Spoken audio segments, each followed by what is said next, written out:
In this video I'm gonna teach you how to make this shiny reveal in After Effects. You can download this project file in the description down below. Making a new tutorial for each day of the year, day 56 of 365. You can make this effect with text, images, shapes or whatever you want. I'm going to make this with some text. First you have to create a solid layer with Ctrl Y and let's call this matte.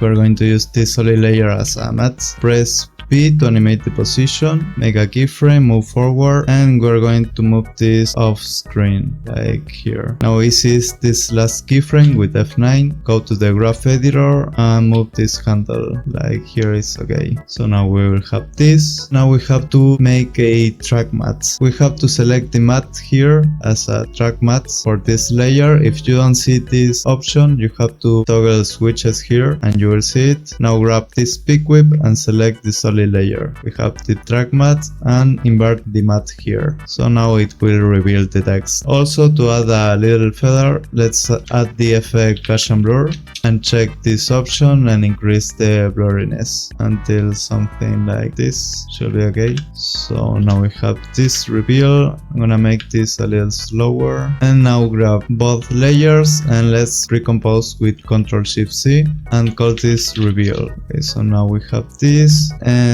duplicate this layer with Ctrl+D and here the layer at the bottom, let's add the effect set matte. Here you have to select the layer at the top, in this case is the one, and select here in invert layer. Now hide the layer at the top and you will see this effect. You see the line here and some stroke. We don't need to see that stroke, so to remove that stroke we can add the effect simple choker and increase the choke matte. I recommend you 0.8 here. To see the line again we have to offset these two layers, so move this a little forward like 1 or 2 frames should be okay. Oh, and I forgot, let's also enable the motion blur for the mattes here. This should look better like this. And now you see we have this line effect but the text disappear, so we have to duplicate this layer at the bottom and select here the layer at the bottom and delete all the effects, and let's call this original because it will be the text that will stay. So now in this line we have to add the effect exposure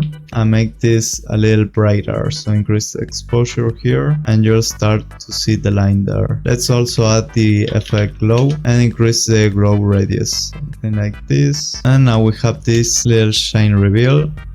And let's also add another layers. So let's duplicate these two layers at the top with Ctrl+D and now select this layer and you have to select the set matte here, the top layer, and now increase even more the exposure, so this is like white, and move this layer at the top 1 frame back so it's thinner, like this is good. And also let's add another glow effect, so duplicate this glow effect with Ctrl+D and increase the glow radius until you have something like this. And now let's preview. So the effect is too fast, so I'm gonna slow down the matte reveal here. So if you want to make this line longer you have to offset this by a little more, so move this forward and you should have this effect. I'm gonna end this here. Now with this effect on you can change the text, so go here to any composition and you can change to any text you want and the effect will still work. You can even put image here, so instead of text I'm gonna put my logo here and you will see this effect will still work. And you just have to select this matte as a track matte, invert the matte, and here you can see the effect. That's everything for today's tutorial. You can download this project file in the description down below and I'll see you in the next tutorial. See ya.